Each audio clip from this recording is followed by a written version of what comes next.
Hi everyone, my name is Pallandt. I'm a PhD student from the Max Planck Institute for Biogeochemistry. I want to talk about the extrapolation uncertainties of the Arctic eddy covariance network. For those of you that are unfamiliar with eddy covariance, it's a method to measure fluxes of greenhouse gases, such as CO2, from the biosphere to the atmosphere.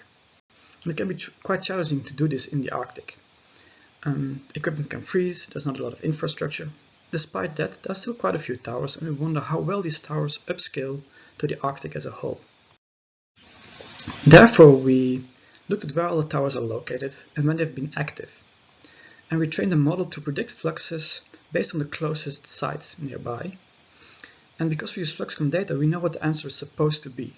So we get an error of these predictions. We can then link this error to the distance in variable space to get an idea of how much larger the error becomes the farther away we move from a measuring location. And using that relationship, we can then calculate this for the entire Arctic, as you can see in the central picture. Of course, we can also use this method to look at ideal places in the Arctic to place new towers, optimization, so to speak. So, more about this, have questions about the exact method and see some of the other maps we made, then please have a look at my poster and ask questions.